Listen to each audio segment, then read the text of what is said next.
Sebelum lanjut ke cerita selanjutnya, yuk subscribe dan like. Absen dulu di kolom komen ya ah.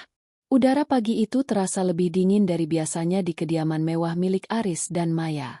Aroma kopi yang baru diseduh menyeruak di dapur minimalis mereka, namun tidak mampu mencairkan suasana kaku yang menyelimuti meja makan.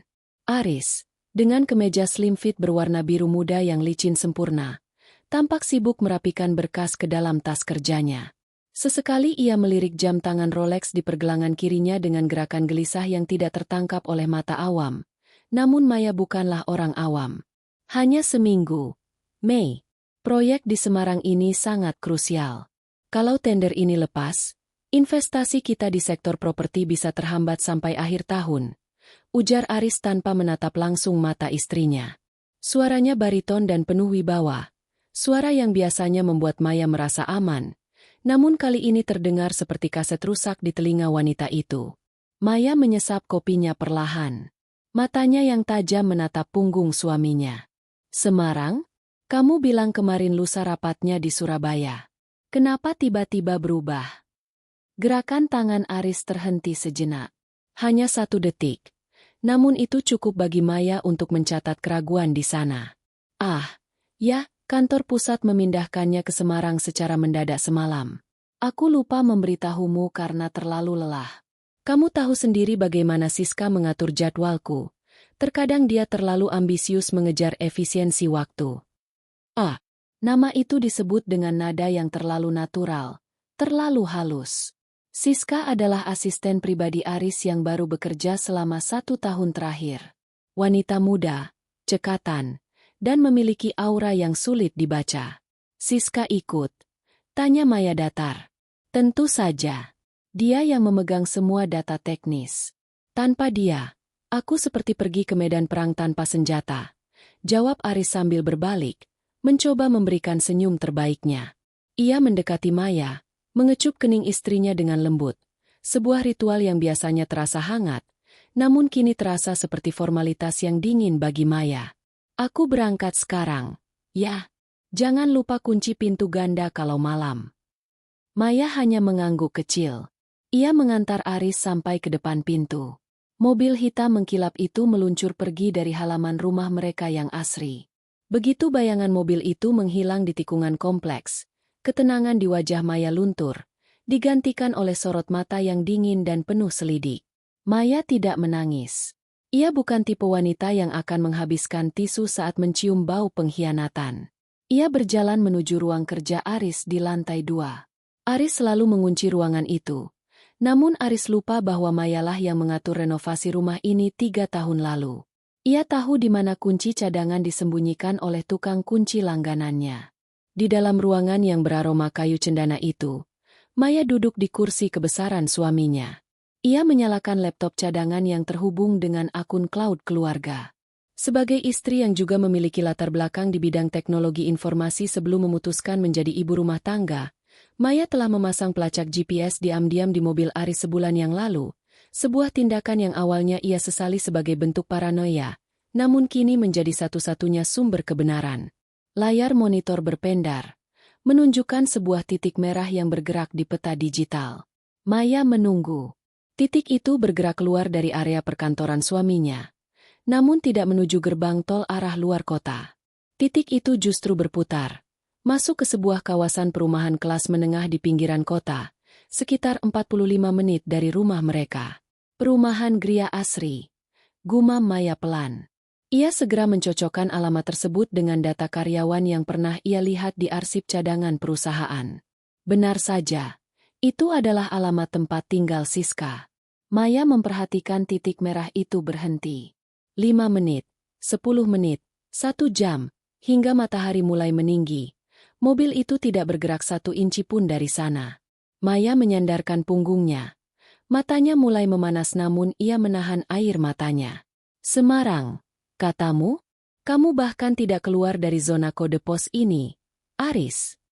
Hari pertama berlalu dengan keheningan yang menyiksa.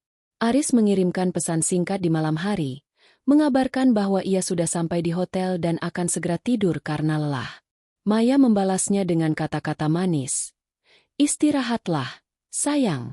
Semoga sukses, tendernya. Sambil matanya menatap layar laptop yang menunjukkan mobil Aris masih terparkir di lokasi yang sama. Memasuki hari kedua dan ketiga, pola itu terus berulang. Aris akan menelepon di jam-jam tertentu, menceritakan betapa sibuknya rapat-rapat yang ia jalani, tentang makanan khas Semarang yang ia santap, bahkan tentang kemacetan di Simpang 5. Setiap kata yang keluar dari mulut Aris adalah sebuah karya fiksi yang dibangun dengan sangat rapi. Aris sangat ahli dalam berbohong, atau mungkin dia menganggap Maya terlalu bodoh untuk curiga. Namun, di hari keempat, sesuatu yang aneh terjadi. Maya melihat pergerakan titik GPS itu. Mobil Aris bergerak menuju sebuah apotek besar yang buka 24 jam, lalu kembali ke rumah Siska. Tak lama kemudian, titik itu bergerak lagi menuju sebuah laboratorium klinik swasta, menetap di sana selama 1 jam, lalu kembali lagi ke rumah asistennya. Maya mengerutkan kening. Kenapa dia ke laboratorium klinik? Rasa cemburu yang tadinya membara mulai bercampur dengan rasa penasaran yang gelap. Jika ini hanya perselingkuhan biasa, Aris biasanya akan menghabiskan waktu di hotel mewah atau villa tersembunyi. Tapi menginap di rumah asisten yang sederhana selama berhari-hari dan bolak-balik ke apotek serta lab medis? Ada sesuatu yang tidak beres. Maya memutuskan untuk mulai bergerak. Ia tidak akan mendatangi rumah itu. Belum saatnya. Ia pergi ke gudang di bawah tangga, tempat di mana kotak-kotak lama disimpan. Ia mencari sebuah folder kulit berwarna coklat. Rekam medis keluarga yang sudah bertahun-tahun tidak dibuka. Di sana, ia menemukan sesuatu yang hampir ia lupakan. Catatan kesehatan Aris dari masa sebelum mereka menikah, dan sebuah surat perjanjian asuransi yang mencantumkan nama-nama anggota keluarga inti. Saat ia membalik-balik kertas yang sudah mulai menguning itu, sebuah amplop putih kecil jatuh dari selipan map. Amplop itu tidak memiliki nama pengirim, hanya sebuah stempel dari sebuah klinik di luar negeri yang pernah mereka kunjungi 5 tahun lalu saat berlibur. Maya membuka isinya dan membaca dengan teliti. Jantungnya seakan berhenti berdetak sesaat. Ia teringat kembali pada Siska. Ia teringat pada wajah asisten itu yang selalu pucat. Namun matanya selalu terlihat haus akan sesuatu saat menatap Aris. 7 hari. Bisik Maya pada ruangan yang sepi. Kamu menghabiskan 7 hari di sana tanpa tahu siapa yang sedang kamu peluk, Aris. Maya melipat kembali kertas itu dengan tangan gemetar. Kini ia punya senjata yang lebih mematikan daripada sekadar bukti perselingkuhan. Ia punya kebenaran yang akan membuat suaminya memohon untuk tidak pernah menginjakan kaki di rumah asisten itu seumur hidupnya. Maya kembali ke dapur, mencuci cangkir kopinya yang sudah dingin, dan menatap kalender. 3 hari lagi Aris akan pulang. Dan saat itu tiba, Maya tidak akan marah. Ia akan menyambut suaminya dengan pertanyaan yang akan mengubah sisa hidup pria itu menjadi mimpi buruk yang nyata. Hari kelima sejak kepergian Aris. Rumah terasa seperti museum yang dingin. Maya sengaja tidak menyalakan banyak lampu, membiarkan sudut-sudut ruangan diselimuti bayangan yang panjang. Ia duduk di lantai gudang bawah tangga, dikelilingi oleh kotak-kotak karton yang berisi potongan-potongan masa lalu. Di pangkuannya, amplop putih dari klinik luar negeri itu masih terbuka. Isinya bukan sekadar hasil cek laboratorium biasa, melainkan sebuah rahasia medis yang selama ini dianggap Aris sebagai angin lalu. Namun bagi Maya, itu adalah kunci jawaban dari teka-teki yang sedang berlangsung di rumah Siska. Maya mulai merangkai kepingan ingatan. Siska, asisten suaminya itu, selalu mengenakan pakaian yang sangat tertutup, bahkan di cuaca panas sekalipun. Kerah kemejanya selalu tinggi, menutupi seluruh leher, dan ia tak pernah melepaskan jam tangan besarnya. Dulu Maya menganggapnya sebagai bentuk profesionalisme atau sekadar gaya berpakaian yang konservatif. Namun sekarang, setelah melihat titik GPS suaminya bolak-balik ke laboratorium klinik dan apotek spesialis, Maya mulai melihat pola yang berbeda. Ia meraih ponselnya, mencari nama Siska Amalia di mesin pencari dengan parameter yang lebih spesifik. Ia memasukkan nama belakang yang pernah ia lihat di kartu tanda penduduk Siska saat proses administrasi kantor dulu, Siska Amalia Siregar. Maya menelusuri hingga ke halaman-halaman berita lama di daerah asal Siska. Jari-jarinya berhenti pada sebuah artikel duka cita dari 10 tahun yang lalu. Mengenang wafatnya Sarah Siregar. Di sana ada sebuah foto pemakaman yang buram. Di antara pelayat, berdiri seorang gadis remaja dengan wajah yang sangat mirip dengan Siska, namun matanya memancarkan kesedihan yang mengerikan. Di samping foto itu, ada sosok pria muda yang tertunduk lesu, sosok yang sangat dikenali Maya. Itu adalah Aris, versi 10 tahun lebih muda, versi sebelum mereka menikah. Sarah, bisik Maya. Nama itu pernah disebut Aris sekali, sebagai teman lama yang meninggal karena kecelakaan. Namun, artikel itu menyebutkan penyebab kematian yang berbeda, komplikasi sistem imun dan depresi berat setelah pengkhianatan dalam hubungan. Darah Maya berdesir. Jika Siska adalah adik Sarah, maka keberadaannya di samping Aris selama setahun terakhir bukanlah sebuah kebetulan. Ini adalah sebuah infiltrasi. Siska tidak sedang bekerja, dia sedang menjalankan sebuah upacara pembalasan yang panjang. Dan Aris, dengan kesombongan laki-lakinya, masuk ke dalam perangkap itu dengan sukarela. Maya kembali memperhatikan GPS. Mobil Aris masih di sana. Ia membayangkan apa yang terjadi di dalam rumah itu. Apakah mereka sedang tertawa? Ataukah Aris sedang panik melihat kondisi Siska yang mulai menurun? Mengapa Aris harus ke laboratorium? Apakah Aris sedang memeriksa darahnya sendiri?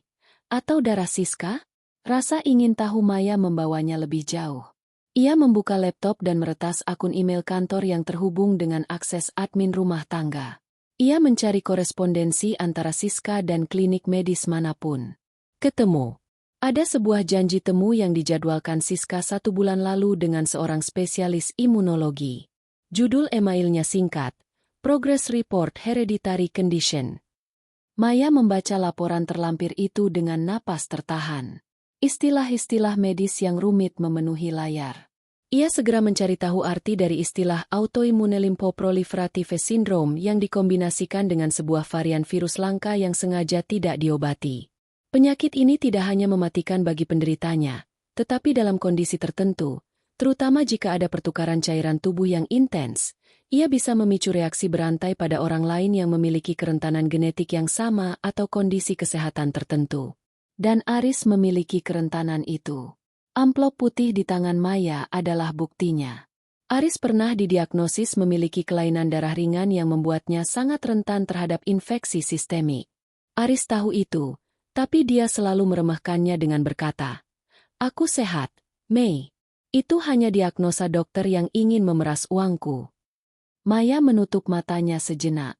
Ia membayangkan Siska, wanita yang tampaknya rapuh itu, sebenarnya adalah sebuah bom biologis yang sedang memeluk Aris dengan erat di dalam rumah itu.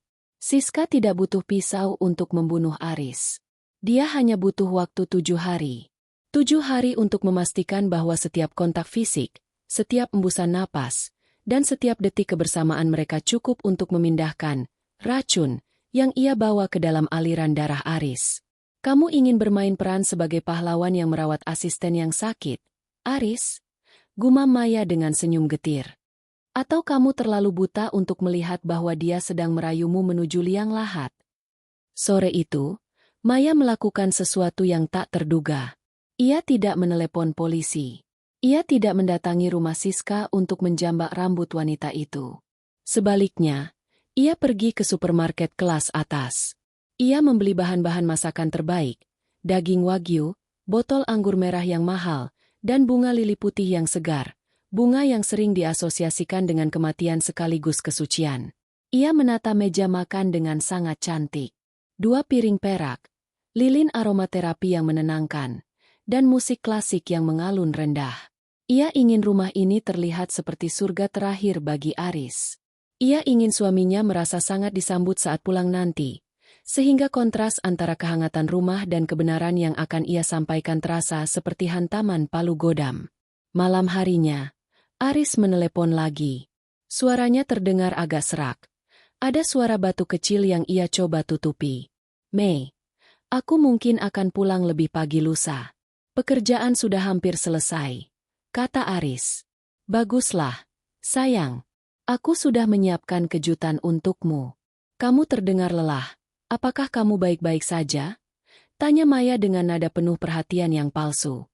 Hanya kurang tidur. Semarang sangat panas. Bohong Aris lagi. Maya mematikan telepon. Ia tahu Aris tidak sedang di Semarang. Ia tahu Aris mungkin sedang memegang dahi Siska yang panas membara. Atau mungkin Aris sendiri mulai merasakan sendi-sendinya linu. Maya berjalan menuju cermin besar di ruang tamu. Ia merapikan rambutnya, mengoleskan lipstik merah tua yang berani. Di balik wajah cantiknya, tersimpan rencana yang jauh lebih besar daripada sekadar perceraian. Jika Aris memang telah terinfeksi oleh balas dendam, Siska, maka Maya akan memastikan Aris tahu persis siapa yang membiarkan pintu gerbang kehancuran itu tetap terbuka. Ia kembali ke gudang, mengambil amplop medis itu, dan menyelipkannya di bawah piring makan Aris. Ia sudah siap. 7 hari pengkhianatan akan segera berakhir, dan 7 hari itu akan menjadi awal dari penderitaan panjang yang tidak akan pernah Aris bayangkan dalam mimpi buruknya sekalipun. Keheningan di rumah ini sebentar lagi akan pecah oleh jeritan. Namun untuk saat ini, Maya menikmati setiap detik kesunyian yang mencekam ini. Fajar di hari ke-7 menyingsing dengan warna langit yang kelabu, seolah alam pun enggan menyaksikan sandiwara yang akan segera mencapai puncaknya. Di dalam rumah mewah itu, Maya sudah bangun sejak pukul 5 pagi. Ia tidak memasak sarapan seperti biasanya. Ia hanya duduk di ruang tengah, menatap pintu jati besar yang masih terkunci rapat. Di atas meja makan, bunga lili putih yang ia beli 2 hari lalu mulai mereka sempurna, menebarkan aroma wangi yang manis namun menyesakan, aroma yang sering terhirup di rumah duka. Sekitar pukul 10 pagi, suara deru mobil yang sangat ia kenal terdengar memasuki halaman. Maya tidak beranjak.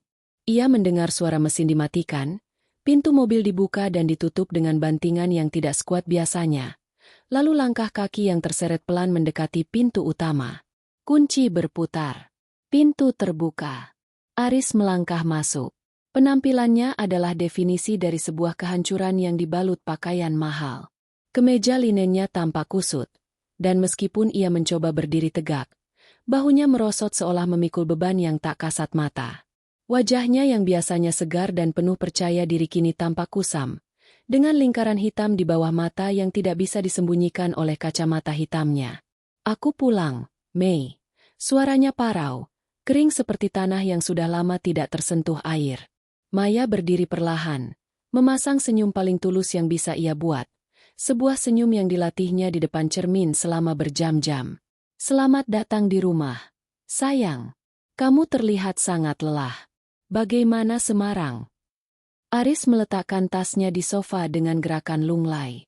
Ia melepaskan kacamata hitamnya, memperlihatkan mata yang kemerahan dan sedikit berair. "Melelahkan. Rapat maraton, perjalanan darat yang panjang, aku hanya butuh tidur, Mei." "Tentu," sahut Maya tenang. Ia mendekat, tangannya terulur untuk menyentuh lengan Aris. Namun suaminya itu sedikit menarik diri secara refleks. Gerakan kecil itu tidak luput dari pengamatan Maya. Aris takut. Aris merasa kotor. Atau mungkin, Aris sedang menahan rasa sakit di tubuhnya sendiri. "Aku membawakanmu sesuatu," kata Aris. Teringat akan perannya sebagai suami yang setia. Ia merogoh tasnya dan mengeluarkan sebuah kotak berisi lumpia, oleh-oleh khas Semarang. "Aku membelinya di bandara tadi pagi sebelum terbang." Maya menerima kotak itu. Ia tahu kotak itu mungkin baru saja dibeli dari jasa titip atau toko oleh-oleh di pinggiran kota dekat rumah Siska, bukan dari Semarang. "Terima kasih, Aris. Kamu baik sekali, masih memikirkan oleh-oleh di tengah kesibukanmu." "Apapun untukmu," jawab Aris singkat. Ia mencoba tersenyum, namun senyum itu lebih mirip ringisan menahan sakit. Ia terus-menerus mengusap leher belakangnya yang tampak memerah. "Aku akan mandi sebentar. Lalu kita makan siang bersama, ya? Aku sudah menyiapkan makan siang yang spesial untukmu di meja. Mandilah, biar semua debu Semarang itu hilang," ujar Maya dengan penekanan halus pada kata Semarang. Aris naik ke lantai 2 dengan langkah yang berat. Begitu suaminya menghilang di balik pintu kamar, Maya membuka kotak lumpia itu. Ia mencium aromanya. Masih hangat. Namun, Di sudut bawah kotak, ia menemukan secari kertas kecil yang terselip. Sebuah struk pembayaran apotek tertanggal kemarin malam. Alamat apoteknya bukan di Semarang, melainkan di jalan utama menuju kompleks perumahan Siska. Maya meremas struk itu dan membuangnya ke tempat sampah. Kebohonganmu bahkan tidak rapi, Aris, bisiknya. 30 menit kemudian, Aris turun dengan mengenakan kaos rumah yang santai. Namun, meskipun sudah mandi, wajahnya tetap tidak menunjukkan kesegaran. Ia duduk di meja makan yang telah ditata apik oleh Maya. Di tengah meja, piring-piring perak berkilau di bawah lampu gantung kristal. "Wah, kamu benar-benar serius menyiapkan ini," kata Aris, mencoba mencairkan suasana. Ia melihat piringnya yang masih tertutup tudung saji kecil. Tentu saja. 7 hari adalah waktu yang lama bagi seorang istri yang ditinggal sendirian, sahut Maya sambil duduk di hadapannya. Ia menuangkan anggur merah ke gelas Aris. "Minumlah. Ini akan membantu meredakan ketegangan ototmu." Aris menenggak anggur itu dengan rakus, seolah tenggorokannya benar-benar terbakar. Setelah meletakkan gelasnya, ia mulai menyantap wagyu yang disiapkan Maya. Suasana sunyi, hanya terdengar denting garpu dan pisau yang beradu dengan piring porselen. "Bagaimana kabar Siska?" tanya Maya tiba-tiba, suaranya seringan bulu. Aris tersedak kecil. Ia terbatuk. Wajahnya yang tadi pucat kini berubah menjadi merah padam. "Siska? Ya, dia baik. Dia langsung pulang ke rumahnya untuk istirahat. Dia juga bekerja keras selama di sana." "Oh, begitu? Aku kira dia jatuh sakit," lanjut Maya.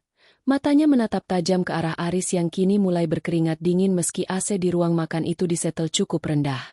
"Beberapa hari lalu aku bermimpi buruk tentangnya. Aku mimpi dia memiliki rahasia besar yang bisa menghancurkan siapa saja yang berada di dekatnya." Tangan Aris yang memegang garpu sedikit gemetar. "Itu hanya mimpi. Mei, kamu terlalu banyak menonton drama." Maya tertawa kecil, tawa yang terdengar dingin di telinga Aris. "Mungkin saja. Tapi, bukankah aneh kalau mimpi bisa terasa begitu nyata? Terutama bagian di mana dia tidak pernah melepas kemeja lengan panjangnya, karena menyembunyikan sesuatu di balik kulitnya." Aris meletakkan alat makannya. Nafsu makannya hilang seketika. "Mei, sebenarnya ada apa? Kenapa bicaramu jadi aneh sejak aku pulang?" Maya menarik napas dalam. Aroma lili putih di meja itu seolah memberinya kekuatan tambahan. Ia mencondongkan tubuhnya ke depan, menatap langsung ke dalam mata Aris yang kini dipenuhi ketakutan yang mulai merayap. "Aku hanya merasa kasihan padanya. Aris, menjadi asistenmu pasti sangat berat. Terutama ketika dia harus berbagi beban penyakitnya denganmu selama 7 hari di rumahnya." Maya menjeda kalimatnya, memberikan efek dramatis yang mencekam. "Kamu tidak benar-benar mengira aku tidak tahu kamu ada di mana selama seminggu ini, kan?" Wajah Aris berubah pucat pasi, lebih putih daripada bunga lili di meja itu. Gelas anggur yang dipegangnya hampir terlepas dari tangannya. Kebohongan yang ia bangun selama 7 hari runtuh seketika di hadapan tatapan dingin istrinya. Namun, yang membuat Aris benar-benar ketakutan bukanlah fakta bahwa perselingkuhannya terbongkar, melainkan nada bicara Maya yang seolah-olah mengetahui sesuatu yang jauh lebih mengerikan daripada sekadar pengkhianatan cinta. "Mei, aku bisa jelaskan." Suara Aris bergetar hebat. "SSHHH." Maya meletakkan jari telunjuk di bibirnya. "Simpan penjelasanmu, Aris. Kita baru saja mulai. Makanlah masakanmu, karena setelah ini, aku ragu kamu akan pernah bisa merasakan makanan dengan normal lagi." Keheningan yang mengikuti ucapan Maya terasa lebih berat daripada dentuman meriam. Aris mematung. Tangannya masih menggenggam serbet kain yang kini sudah basah oleh keringat dinginnya. Ruang makan yang mewah itu mendadak terasa menyempit, seolah dinding-dindingnya perlahan bergerak maju untuk menghimpitnya. Suara detak jam dinding di ruang tengah terdengar seperti detak jantung raksasa yang sedang menghitung mundur waktu kehancurannya. Aris mencoba menelan ludah, namun tenggorokannya terasa seperti tersumbat pasir. Ia menatap piring di hadapannya. Daging wagyu mahal yang tadi terlihat sangat menggugah selera kini tampak seperti potongan daging mati yang memuakan. "Mei, kamu, Apa yang kamu bicarakan? Aris mencoba tertawa, namun yang keluar hanyalah suara desis yang menyedihkan. Aku di Semarang. Kamu tahu itu. Aku punya tiketnya. Aku punya foto-fotonya. Berhenti, Aris, potong Maya. Suaranya tetap tenang namun memiliki ketajaman pisau bedah. Jangan menghina kecerdasanku lebih jauh lagi. Mobilmu tidak pernah meninggalkan kota ini. Kamu berada di Gria Asri, di rumah kecil dengan pagar cat putih yang mengelupas. Rumah Siska. Aris menutup matanya rapat-rapat. Seluruh pembelaan yang sudah ia susun di kepalanya selama perjalanan pulang menguap begitu saja. Kebenaran itu telanjang di atas meja, di antara bunga lili dan botol anggur. Aku hanya... Aris terbata. Dia sedang butuh bantuan. Mei. Siska sakit. Dia tidak punya siapa-siapa di sini. Aku hanya ingin memastikan asistenku tidak mati sendirian dan menghambat proyek kita. Maya bersandar di kursinya, melipat tangan di depan dada. Ia menatap suaminya dengan tatapan iba yang menghina. Oh, jadi kamu adalah pahlawan sekarang? Seorang CEO yang baik hati yang rela menginap 7 hari 7 malam, tidur di ranjang yang sama, dan bahkan bolak-balik ke apotek serta laboratorium klinik demi asistennya? Begitu mulia, Aris. Aris tersentak. Bagaimana kamu tahu tentang lab klinik? Maya tidak menjawab. Ia justru meraih piring Aris, menggesernya sedikit, lalu mengambil sebuah amplop putih yang sejak tadi ia sembunyikan di bawah alas piring tersebut. Ia meletakkannya di tengah meja. Sebelum kita membahas tentang pengkhianatanmu yang klise itu, ada sesuatu yang jauh lebih mendesak untuk kita bicarakan, ujar Maya. Ia menatap Aris dengan intensitas yang membuat Aris merasa ditelanjangi. Kamu tahu siapa dia sebenarnya? Dan penyakit apa yang dia sembunyikan darimu selama 7 hari kalian bersama? Aris mengerutkan kening. Rasa bingung mulai mengalahkan rasa takutnya. Apa maksudmu? Dia Siska. Dia hanya gadis dari desa yang mencoba bertahan hidup di kota. Dia hanya sedang demam. Mei. Mungkin hanya flu berat karena kelelahan. Flu berat tidak membutuhkan kunjungan ke spesialis imunologi. Aris. Maya memotong dengan dingin. Dan flu berat tidak membuat seseorang memiliki dendam yang sudah dipendam selama 10 tahun. Aris terdiam. Kata, dendam, memicu sebuah alarm di dalam otaknya. Ingatannya melayang pada sosok Siska, wanita yang selalu menurut, selalu ada di bayang-bayang, namun memiliki sorot mata yang terkadang terasa terlalu dingin untuk seorang bawahan. Siapa dia sebenarnya? Bisik Aris. Suaranya hampir tidak terdengar. Maya membuka amplop itu, mengeluarkan selembar foto lama yang sudah ia cetak ulang. Ia mendorongnya ke arah Aris. Di foto itu, seorang gadis remaja berdiri di samping nisan yang masih basah. Di sampingnya, ada Aris yang jauh lebih muda. Ingat Sarah Siregar? Tanya Maya. Warna kulit Aris berubah dari pucat menjadi abu-abu. Sarah, dia teman lamaku. Dia sudah meninggal 10 tahun lalu. Dia meninggal karena kamu, Aris. Ujar Maya tanpa ampun. Kamu meninggalkannya saat dia sedang hancur. Setelah kamu memanfaatkan segala yang dia miliki untuk modal awal usahamu. Kamu tidak tahu, kan, bahwa Sarah punya seorang adik perempuan yang sangat menyayanginya?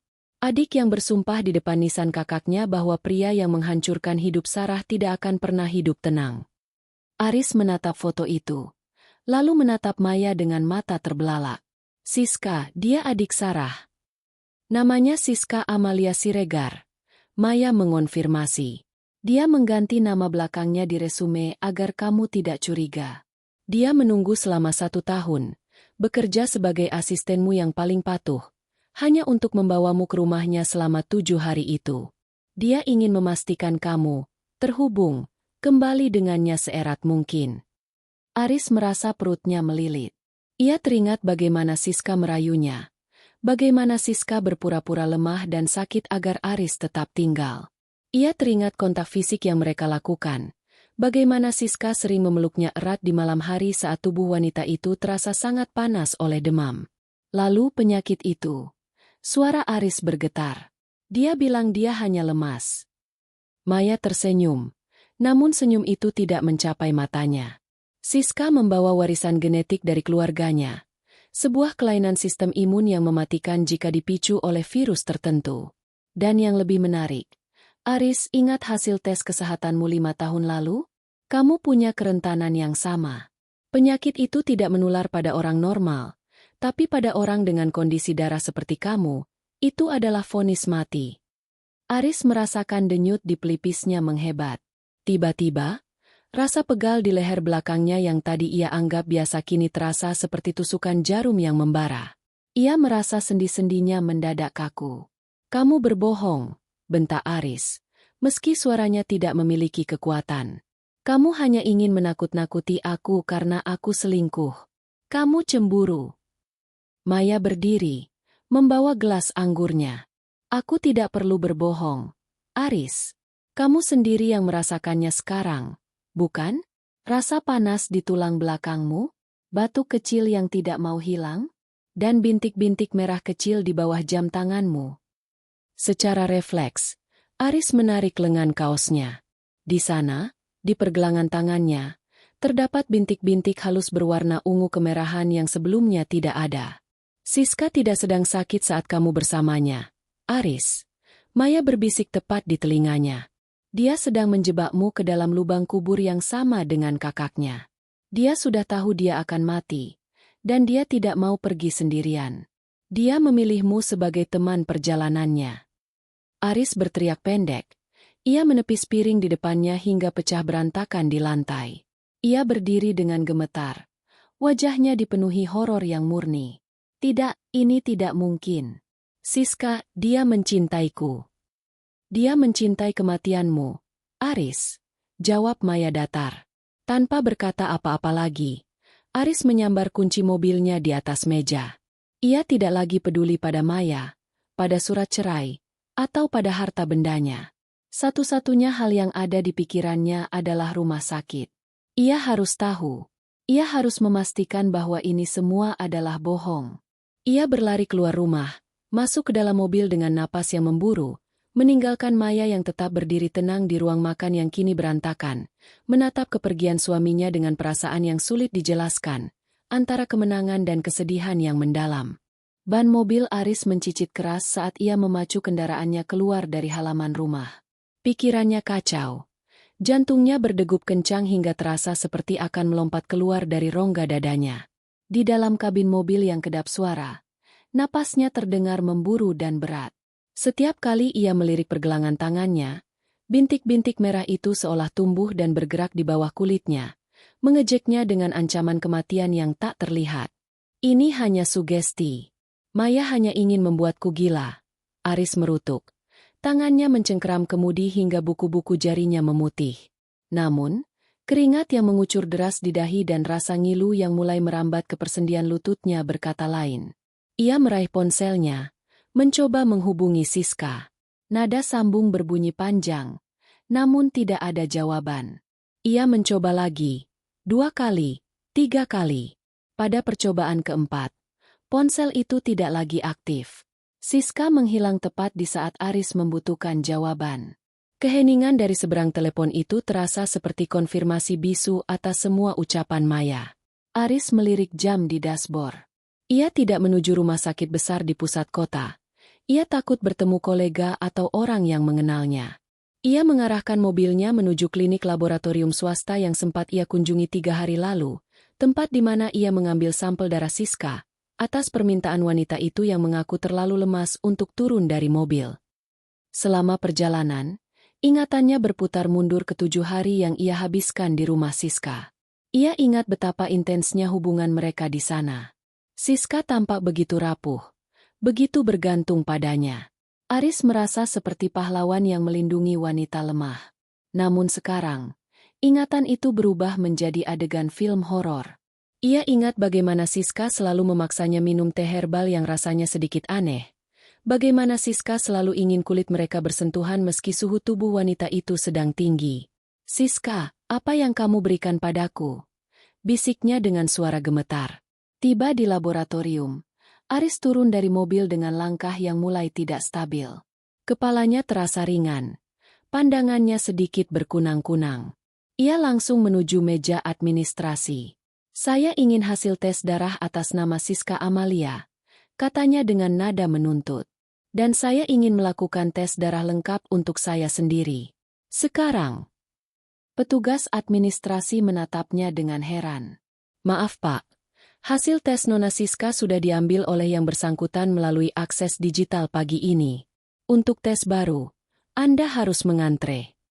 "Saya tidak punya waktu untuk mengantre," bentak Aris, membuat beberapa orang di ruang tunggu menoleh. "Saya suaminya, maksud saya wali daruratnya. Berikan saya salinan fisiknya." Setelah perdebatan sengit dan Aris menunjukkan foto kartu identitas Siska yang ia simpan di ponselnya, petugas itu akhirnya memberikan sebuah map tertutup. Aris merenggut map itu dan duduk di kursi pojok yang tersembunyi. Tangannya bergetar hebat saat membuka segel amplop tersebut. Matanya menyisir kolom-kolom hasil laboratorium. Ia bukan dokter, tapi ia tahu warna merah pada hasil tes berarti abnormal. Hampir seluruh kolom pada profil imunologi Siska berwarna merah. Ada catatan kecil di bagian bawah dalam istilah medis Latin dan Inggris yang sulit ia pahami sepenuhnya. Namun kata Higli contagious in specific conditions sangat menular dalam kondisi spesifik, dan severe immunological compromise, gangguan imun parah, terbaca sangat jelas. Aris merasakan dunianya berputar. Ia teringat kata-kata Maya tentang kerentanan genetik. Ia segera mencari data lama di emailnya, mencoba mencocokkan hasil tes Siska dengan kondisi darahnya sendiri yang pernah didiagnosis dokter 5 tahun lalu. Di saat itulah, sebuah pesan masuk ke ponselnya dari nomor yang tidak dikenal. Hanya berupa sebuah link video. Dengan tangan basah oleh keringat, Aris membukanya. Video itu berdurasi singkat, memperlihatkan Siska yang duduk di sebuah ruangan remang-remang. Wajahnya tidak lagi tampak lemah atau sakit. Ia menatap langsung ke kamera dengan senyum yang paling mengerikan yang pernah Aris lihat. Senyum kemenangan. "Halo, Aris." Suara Siska di video itu terdengar jernih dan dingin. "Kamu pasti sudah pulang ke rumah Maya, kan? Bagaimana rasanya mengetahui bahwa selama 7 hari ini, kamu tidak sedang bercinta dengan seorang wanita, melainkan dengan malaikat mautmu sendiri?" Siska tertawa kecil. Suara tawa yang kering. "Kakakku, Sarah, mati dengan membawa rahasia penyakit ini sendirian karena kamu meninggalkannya saat dia paling membutuhkan biaya pengobatan. Sekarang, penyakit yang sama ada di dalam darahmu. Kamu yang memberikannya padaku secara tidak langsung melalui kehancuran keluarga kami, dan sekarang aku mengembalikannya padamu dengan bunga." Video itu berakhir. Aris menjatuhkan ponselnya ke lantai laboratorium. Suara benturan ponsel itu terdengar seperti lonceng kematian baginya. Tiba-tiba, Aris merasakan sebuah serangan panik yang luar biasa. Ia merasa dadanya menyempit. Oksigen seolah hilang dari ruangan itu. Ia mulai batuk. Batuk yang keras dan kering hingga tenggorokannya terasa robek. Saat ia menutup mulutnya dengan tangan, ia melihat bercak darah tipis di telapak tangannya. "Dokter, tolong!" Aris berteriak. Mencoba berdiri namun kakinya lemas. Ia terjatuh di antara deretan kursi tunggu. Orang-orang di sekitar mulai menjauh, takut melihat kondisi Aris yang tampak seperti orang gila dengan bintik-bintik ungu yang kini mulai terlihat jelas di leher dan wajahnya. Petugas medis segera datang dengan masker dan sarung tangan lengkap, menyadari bahwa pria di hadapan mereka menunjukkan gejala infeksi serius yang tidak biasa. "Jangan sentuh saya. Berikan saya obat. Apa saja." Aris menjerit histeris saat mereka mencoba mengangkatnya ke atas tandu. Di tengah kepanikannya, Aris sempat melihat bayangan dirinya di pintu kaca laboratorium. Ia melihat seorang pria yang dulunya gagah dan berkuasa, kini tampak seperti pesakitan yang malang. Dan di balik pantulan itu, ia seolah melihat wajah Maya yang tersenyum tenang di meja makan mereka, serta wajah Sarah yang menatapnya dengan penuh dendam dari kegelapan masa lalu. Aris dilarikan ke ambulans. Sirine mulai meraung, membelah kemacetan kota menuju rumah sakit pusat yang memiliki fasilitas isolasi. Di dalam ambulans yang berguncang, Aris hanya bisa menangis tanpa suara. Ia sadar, pelariannya ke rumah sakit bukanlah akhir dari ketakutannya, melainkan awal dari sebuah kenyataan yang jauh lebih mengerikan dari kematian itu sendiri. Raung sirine ambulans membelah kemacetan sore yang padat, menciptakan jalan paksa di tengah deretan kendaraan yang enggan menepi. Di dalam ruang sempit yang berbau antiseptik tajam itu, Aris terbaring lemah. Tubuhnya yang tadinya tegap kini tampak meringkuk, menggigil di bawah selimut tipis rumah sakit. Petugas medis di sampingnya mengenakan alat pelindung diri, APD, lengkap, sebuah pemandangan yang membuat nyali Aris makin menciut. Tekanan darah menurun, detak jantung takikardia, teriak salah satu petugas melalui masker N95-nya. Aris mencoba bicara, namun masker oksigen yang menempel di wajahnya membuatnya hanya bisa mengerang. Pikirannya tidak bisa berhenti berputar pada video Siska dan tatapan dingin Maya. Ia merasa dikepung oleh dua wanita yang selama ini ia anggap bisa ia kendalikan.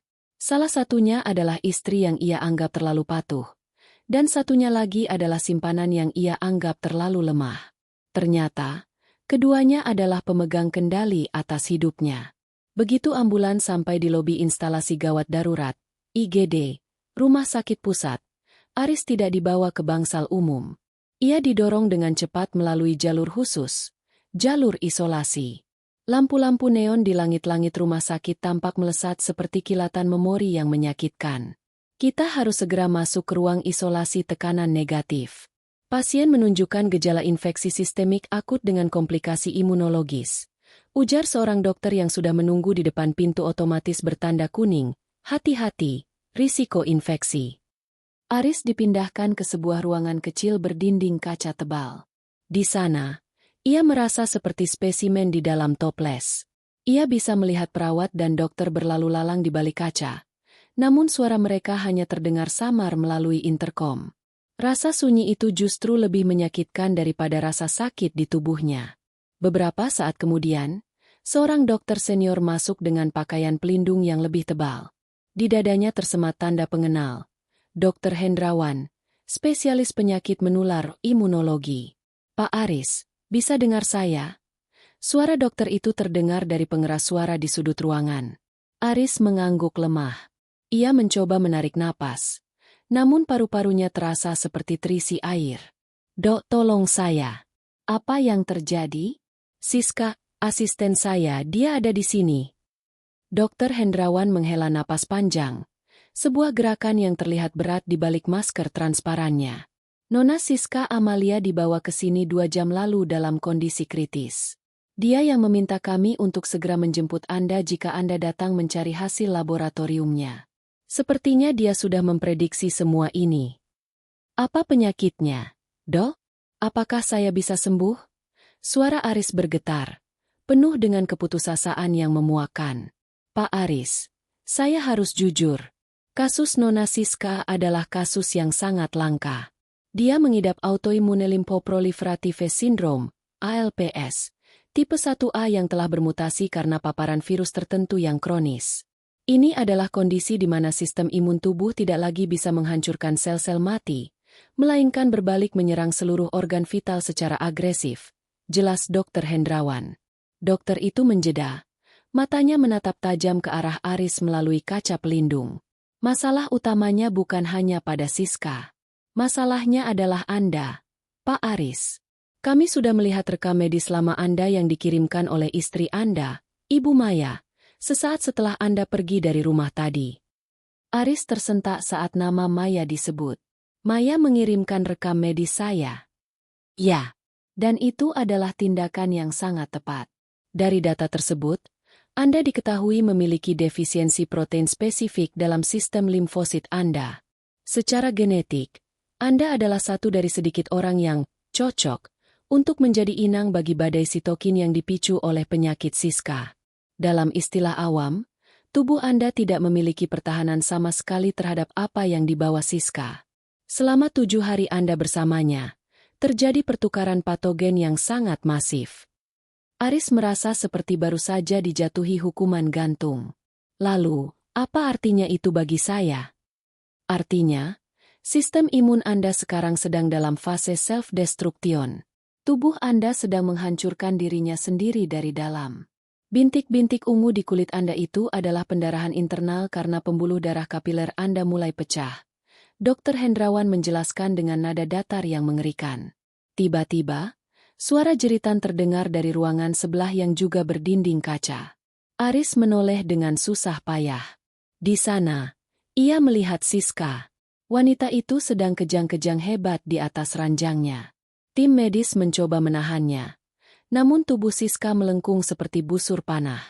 Wajahnya yang dulu cantik kini tampak mengerikan. Penuh dengan luka-luka kemerahan yang sama dengan yang dialami Aris. Siska sempat menoleh ke arah Aris. Di tengah rasa sakitnya, ia tertawa. Tidak ada suara yang terdengar melalui dinding kedap suara itu.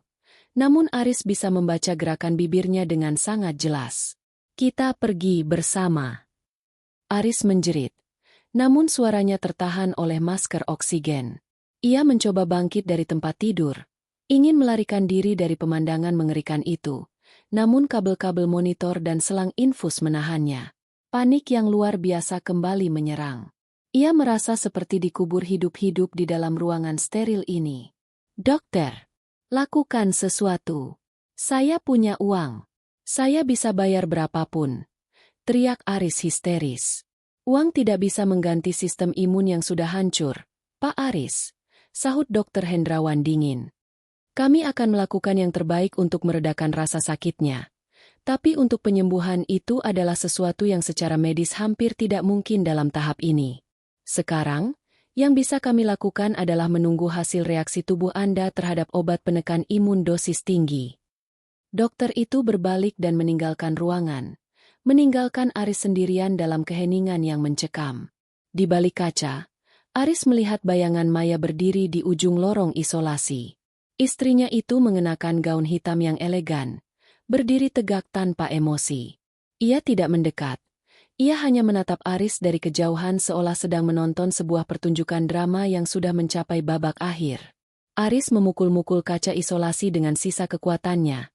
Air mata mengalir membasahi wajahnya yang kini mulai membengkak. Namun Maya hanya memberikan sebuah anggukan kecil, sebuah salam perpisahan yang dingin, sebelum berbalik dan berjalan pergi meninggalkan lorong rumah sakit yang pucat itu. Aris terjatuh kembali ke ranjangnya. Di ruangan sebelah, monitor jantung Siska mengeluarkan suara berdenging panjang yang statis. Garis lurus hijau muncul di layar. Siska sudah pergi. Dan Aris tahu, gilirannya hanyalah masalah waktu.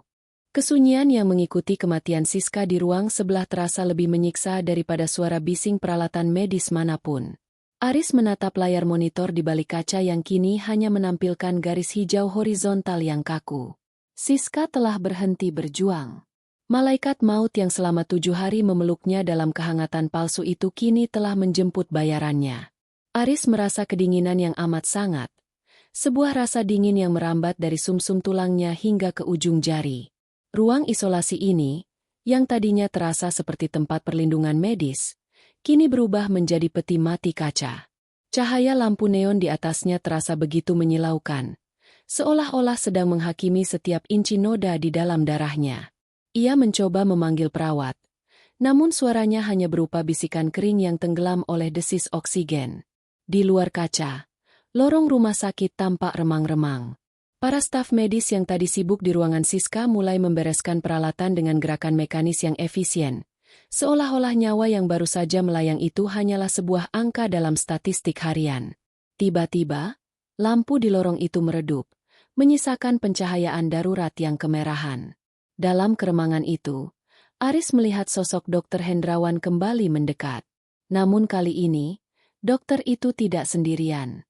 Ia didampingi oleh seorang pria parubaya berseragam polisi dan seorang pengacara yang sangat dikenal Aris. Pengacara keluarga yang biasanya mengurus aset-aset perusahaannya. Interkom berbunyi klik. Suara Dokter Hendrawan terdengar. Namun nadanya kini lebih klinis dan jauh.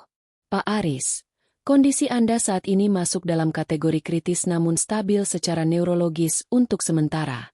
Namun, ada beberapa hal yang harus diselesaikan segera sebelum kondisi fisik Anda menurun lebih jauh."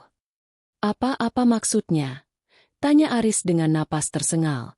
Si pengacara, Pak Baskoro, melangkah maju ke depan kaca. Wajahnya tidak menunjukkan simpati sedikit pun. Aris, Ibu Maya telah menyerahkan seluruh bukti transaksi keuangan yang Anda lakukan selama 1 tahun terakhir kepada pihak kepolisian. Termasuk penggunaan dana perusahaan untuk membiayai apartemen rahasia, pengobatan Siska secara ilegal, dan pemalsuan laporan perjalanan dinas ke Semarang. Aris terbelalak. Maya, dia tidak mungkin. Beliau sudah melakukannya, potong petugas polisi itu. Dan yang lebih serius, kami menemukan catatan bahwa Anda telah mengabaikan peringatan kesehatan dari laboratorium klinik tempat Siska pertama kali diperiksa.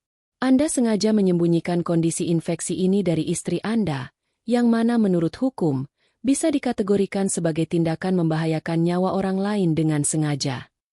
Hantaman itu terasa lebih menyakitkan daripada infeksi yang menggerogoti tubuhnya.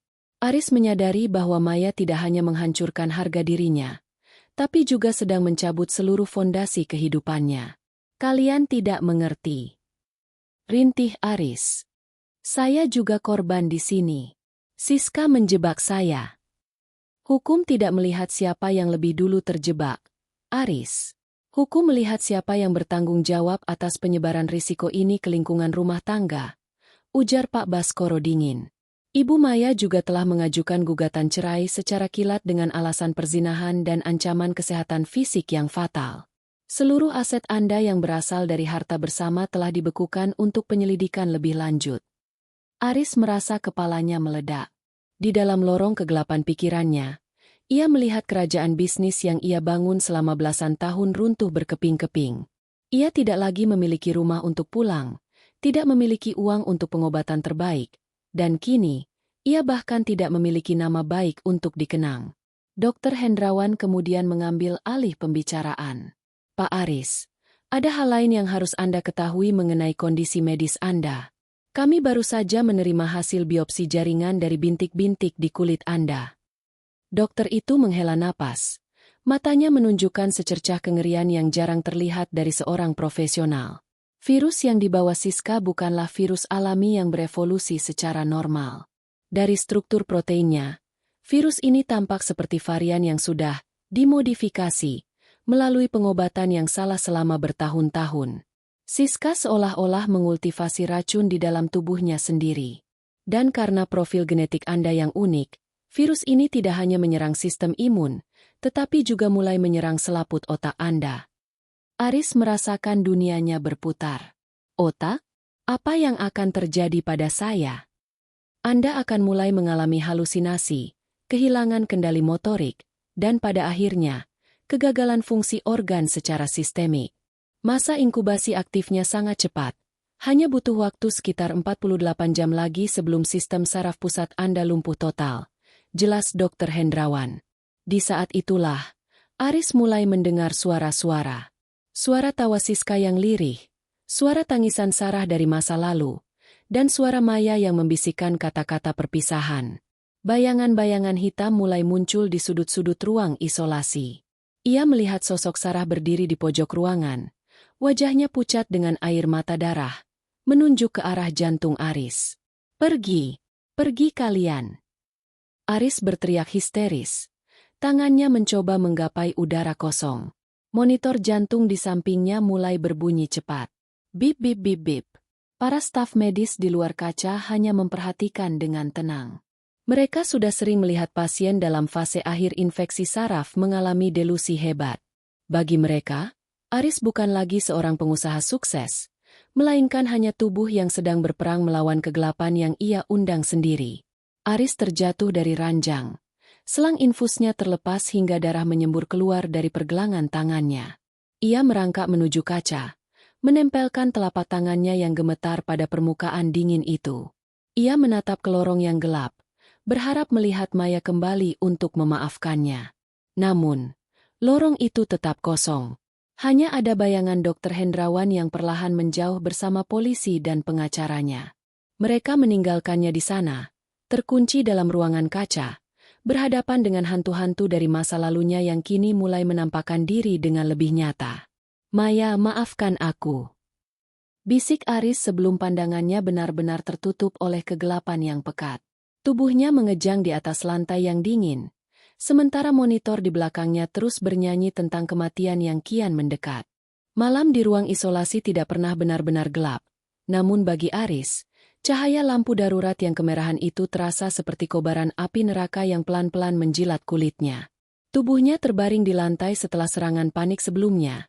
Sebelum para perawat dengan pakaian pelindung masuk dan mengangkatnya kembali ke ranjang dengan gerakan tanpa emosi. Mereka mengikat pergelangan tangan dan kakinya, restraint, untuk mencegah Aris melukai dirinya sendiri dalam fase delusi. Aris menatap langit-langit dengan mata yang terus berkedut. Rasa sakit di persendiannya kini telah berubah menjadi rasa terbakar yang hebat, seolah darahnya telah digantikan oleh cairan asam. Di tengah siksaan fisik itu, otaknya masih dipaksa bekerja, menunggu sebuah jawaban akhir dari laboratorium pusat yang katanya akan menentukan nasib sisa hidupnya. Pukul 3 pagi, pintu otomatis berdesis terbuka. Dr. Hendrawan masuk. Ia tidak lagi memegang map fisik, melainkan sebuah tablet digital yang layarnya berpendar biru dingin. Di belakangnya, 2 orang asisten laboratorium mengikuti dengan wajah yang tertutup masker penuh. Hasil tes akhir sudah keluar, Pak Aris.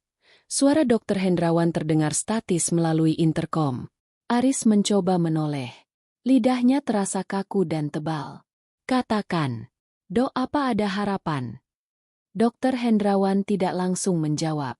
Ia menggeser beberapa grafik di tabletnya, menampilkannya ke layar monitor besar di dalam ruang isolasi agar Aris bisa melihatnya. Grafik itu menunjukkan garis-garis yang menurun tajam, meluncur menuju titik nol. Kami melakukan pengurutan genom pada virus yang menginfeksi Anda dan membandingkannya dengan sampel jaringan dari mendiang Sarah Siregar yang tersimpan di arsip medis 10 tahun lalu. Dr. Hendrawan memulai dengan nada berat. Ada temuan yang sangat mengerikan, Aris. Sesuatu yang melampaui sekadar penyakit alami. Aris membelalak. Maksud Anda? Penyakit yang diderita Sarah dulu sebenarnya bisa disembuhkan jika ditangani dengan benar sejak awal. Namun, catatan medis menunjukkan bahwa Sarah mengonsumsi obat-obatan yang salah selama bulan-bulan terakhir hidupnya. Seseorang memberinya stimulan imun yang justru memicu kerusakan organ lebih cepat. Dan obat itu dibeli menggunakan kartu kredit atas nama Anda, Aris. Aris terdiam. Memori lama yang terkubur dalam-dalam mendadak mencuat ke permukaan. 10 tahun lalu, saat usahanya hampir bangkrut, ia memang memberikan obat-obatan murah dari pasar gelap kepada Sarah untuk menghemat biaya, sambil meyakinkan wanita itu bahwa itu adalah obat terbaik. Ia membiarkan Sarah mati demi menyelamatkan modal usahanya. Siska mengetahui hal itu, lanjut Dr. Hendrawan. Dia menemukan botol-botol obat lama itu. Selama 10 tahun, Siska tidak hanya memendam dendam, dia mempelajari biokimia. Dia sengaja menginfeksi dirinya sendiri dengan varian virus yang sama, lalu menggunakan obat-obatan yang sama dengan yang Anda berikan pada kakaknya untuk melatih virus itu agar bermutasi di dalam tubuhnya. Dokter itu berhenti sejenak, menatap Aris dengan pandangan yang sulit diartikan. Virus ini sudah diprogram untuk mengenali profil darah yang spesifik. Dan secara tragis, profil darah itu adalah milik Anda. Siska mengubah tubuhnya sendiri menjadi laboratorium berjalan untuk menciptakan racun yang hanya efektif 100% terhadap Anda. Jadi, ini bukan sekadar infeksi. Aris terisak.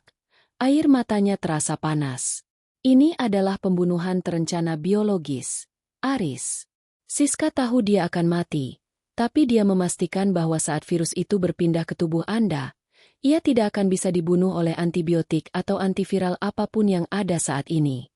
Virus itu sudah resisten terhadap segala bentuk pengobatan karena pelatihan yang dilakukan Siska di tubuhnya sendiri selama bertahun-tahun. Dr. Hendrawan menunjukkan hasil lab terakhir di layar. Jumlah limfosit Anda hampir nol. Ginjal Anda mulai gagal.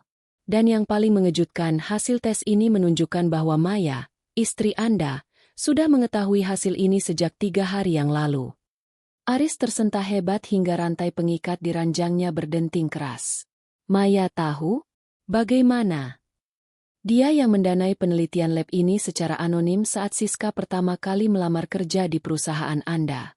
Maya sudah mencurigai identitas asli Siska sejak awal, namun dia diam saja. Dia membiarkan Siska mendekati Anda. Dia membiarkan Anda terjebak. Dia bahkan membiarkan Anda menginap 7 hari itu, karena dia ingin melihat apakah Anda akan memilih untuk setia atau memilih untuk binasa. Aris merasa jiwanya hancur berkeping-keping. Maya bukan sekadar korban yang terluka. Dia adalah sutradara yang membiarkan panggung sandiwara ini berjalan hingga ke adegan kematian sang aktor utama.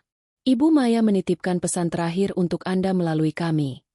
Dr. Hendrawan mengambil sebuah amplop kecil dari sakunya dan membacanya. Pesan itu berbunyi, 7 hari untuk pengkhianatanmu, 10 tahun untuk nyawa Sarah, dan sisa hidupmu untuk menebus semuanya dalam kehampaan. Suara deru napas Aris menjadi tidak teratur. Mesin pendeteksi jantung mulai mengeluarkan peringatan. Dr. Hendrawan memberikan isyarat kepada asistennya untuk menyiapkan suntikan penenang. Kami tidak bisa melakukan banyak hal lagi. Aris, tubuh Anda sudah menjadi medan perang yang kalah. Kami akan memindahkan Anda ke unit perawatan paliatif. Di sana, Anda hanya akan menunggu waktu sambil kami menjaga agar rasa sakitnya tidak terlalu ekstrim. Dokter, jangan biarkan saya mati seperti ini. Aris menjerit. Suaranya pecah menjadi rintihan yang menyayat hati. Namun, Dr. Hendrawan hanya menatapnya dengan dingin sebelum mematikan layar monitor. Hasil lab ini tidak pernah berbohong. Aris, Anda menuai apa yang Anda tanam 10 tahun lalu. Selamat malam. Lampu di ruang isolasi kembali meredup. Aris ditinggalkan sendirian dengan suara detak jantungnya sendiri yang semakin melemah di monitor. Di dalam kegelapan itu, ia kembali melihat bayangan Sarah dan Siska yang kini berdiri berdampingan di kaki ranjangnya, menunggu dengan sabar hingga garis hijau di layar itu berubah menjadi lurus sempurna. Unit perawatan paliatif itu terletak di sayap paling sunyi dari rumah sakit. Berbeda dengan ruang isolasi sebelumnya yang penuh dengan deru mesin, di sini suasananya tenang dengan pencahayaan kuning temaram yang dirancang untuk memberikan kenyamanan bagi mereka yang sedang menjemput ajal. Namun bagi Aris, ketenangan ini terasa seperti ejekan. Setiap detik yang berlalu adalah langkah kaki yang semakin dekat menuju kegelapan abadi. Aris kini terbaring dengan tubuh yang nyaris tak bisa digerakkan. Seluruh sendinya telah mengunci, dan kulitnya berubah warna menjadi keabu-abuan dengan bercak ungu yang kini menyatu menjadi memar besar. Ia hanya bisa menggerakkan matanya, menatap nanar ke arah jendela kecil yang menunjukkan langit malam kota yang acuh tak acuh. Tiba-tiba, pintu kamar terbuka pelan.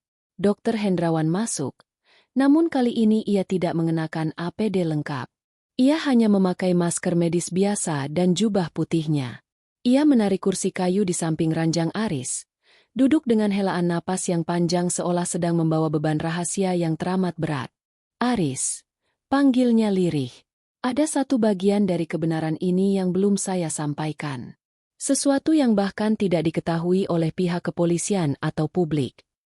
Aris mencoba mengeluarkan suara, namun hanya erangan lemah yang keluar dari tenggorokannya yang luka. Saya mengenal Sarah Siregar, ujar Dr. Hendrawan tiba-tiba. Pengakuan itu membuat mata Aris melebar.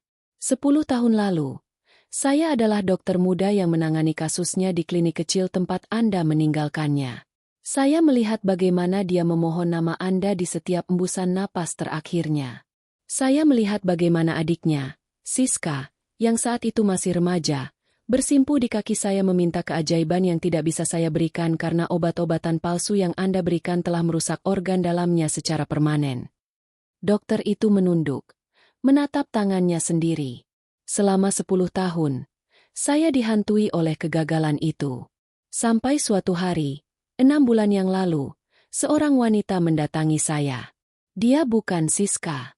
Dia adalah istri Anda, Maya. Aris merasakan jantungnya berdegup kencang, memicu alarm monitor yang berbunyi intermiten. Maya datang membawa seluruh bukti kejahatan medis Anda 10 tahun lalu yang dia temukan di brankas rahasia Anda.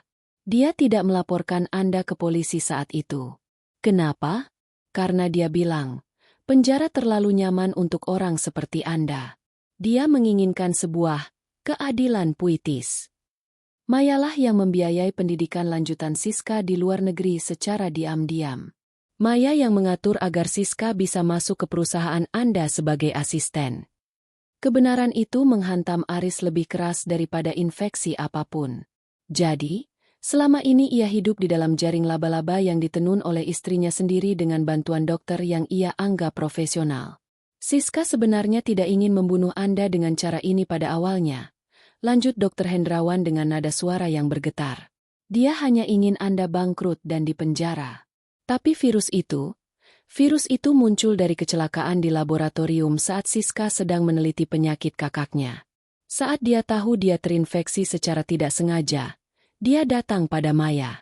Dan Maya memberikan pilihan, mati sendirian di rumah sakit, atau mati sambil membawa pengkhianat itu bersamanya. Aris meneteskan air mata. Ia merasa dikhianati oleh setiap orang yang pernah ada di hidupnya. Namun ia sadar, pengkhianatan mereka hanyalah bayangan dari pengkhianatannya sendiri. Penyakit yang Anda derita sekarang. Dr. Hendrawan mendekatkan wajahnya ke telinga Aris. Suaranya kini berubah menjadi bisikan yang mengerikan. Sebenarnya ada obatnya. Aris, sebuah serum imunoglobulin baru yang bisa menetralkan mutasi virus itu dalam waktu singkat. Saya yang mengembangkannya bersama tim peneliti atas dana dari Maya. Aris mencoba menggapai tangan dokter itu. Matanya memancarkan harapan yang liar dan putus asa. Tolong saya. Batinnya menjerit.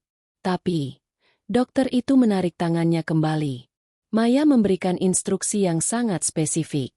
Serum itu hanya boleh diberikan jika Anda mengakui semua dosa Anda di depan kamera dan menandatangani pengalihan seluruh aset pribadi Anda kepada Yayasan Panti Asuhan yang didirikan atas nama Sarah Siregar. Namun, ada satu syarat terakhir yang Maya berikan. Dr. Hendrawan mengeluarkan sebuah botol kecil berisi cairan bening dari saku jubahnya. Obat ini ada di sini. Tapi Maya bilang, Anda harus tahu kebenaran terakhir.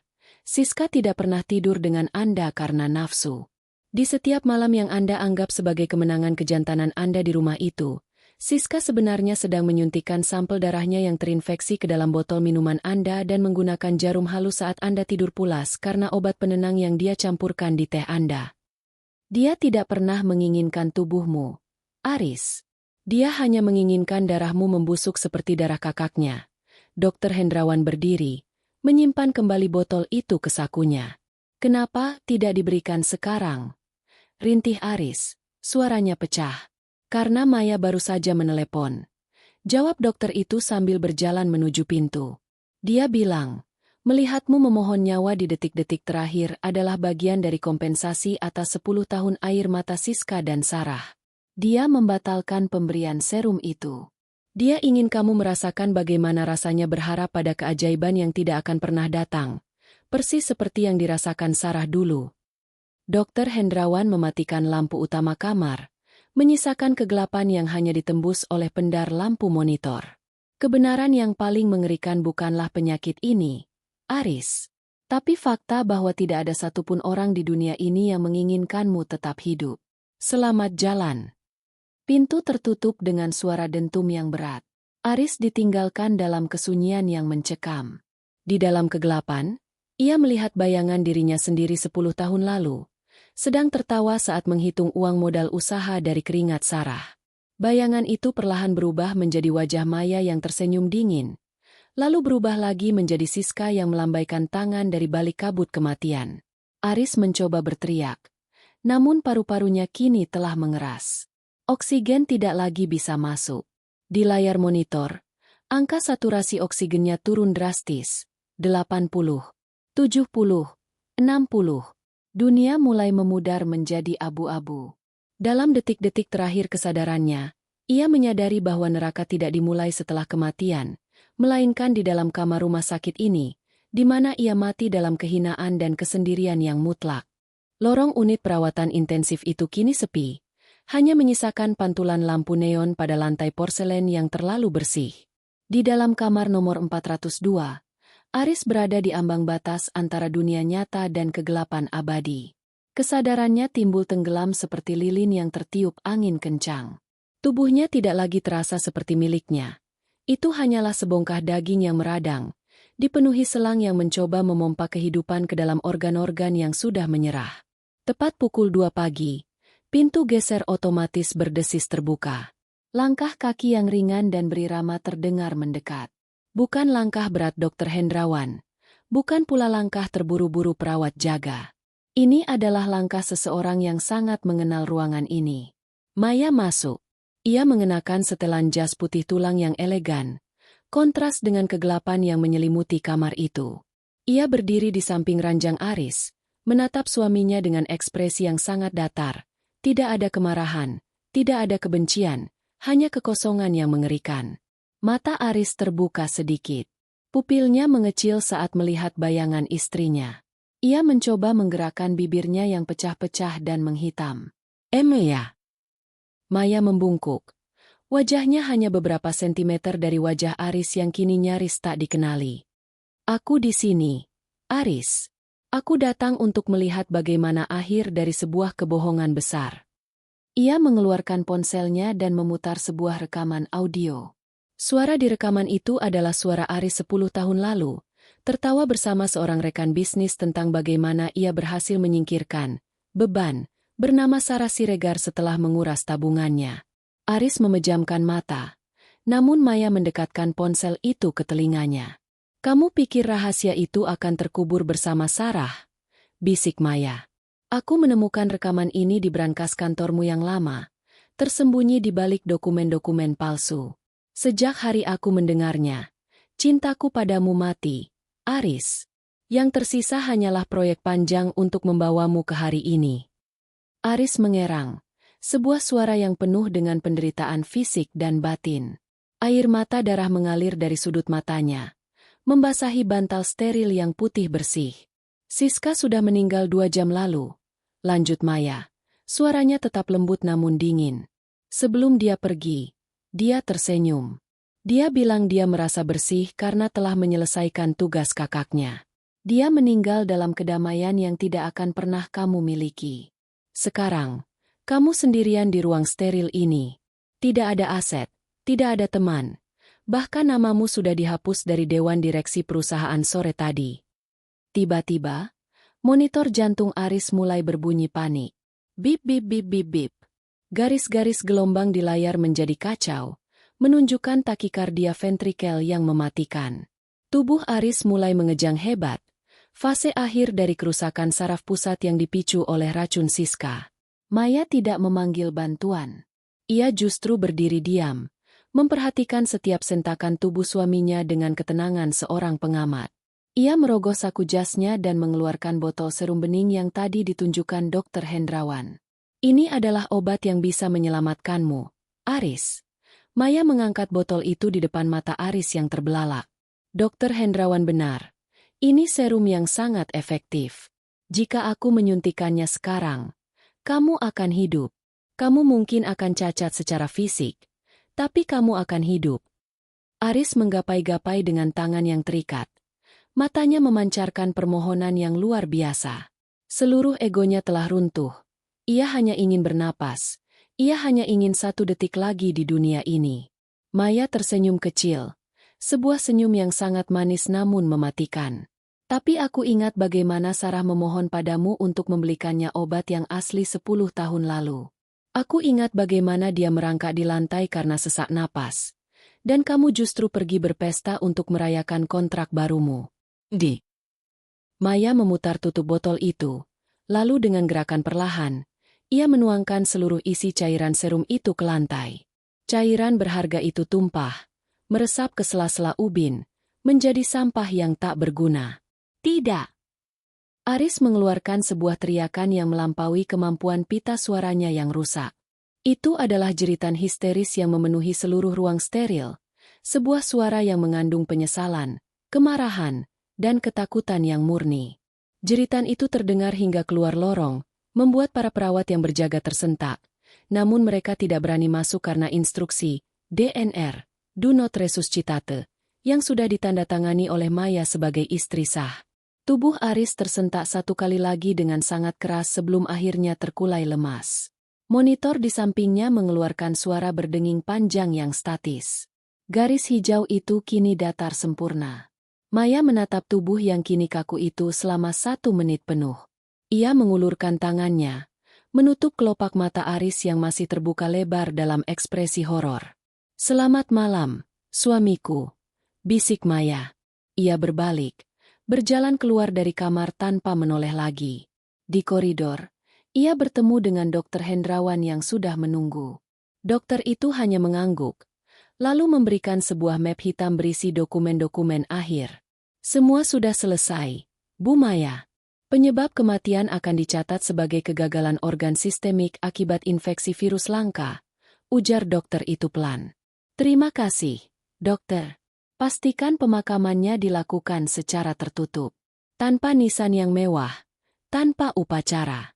Biarkan dia hilang sebagaimana dia menghilangkan nyawa orang lain," jawab Maya tegas. Maya berjalan menuju lobi rumah sakit. Saat ia melangkah keluar, udara malam yang dingin menyapa wajahnya. Untuk pertama kalinya dalam 10 tahun, ia merasa paru-parunya benar-benar terisi udara segar. Di kejauhan, fajar mulai menyingsing, menyapu kegelapan malam dengan cahaya oranye yang lembut. Permainan 7 hari itu telah berakhir. Pengkhianatan telah dibayar dengan nyawa, dan kebenaran telah dikubur di dalam ruang steril yang kini membisu. Maya masuk ke dalam mobilnya, memacu kendaraan itu menjauh dari rumah sakit, meninggalkan masa lalunya yang kelam di belakang, menuju sebuah kehidupan baru yang tidak lagi dibangun di atas kebohongan.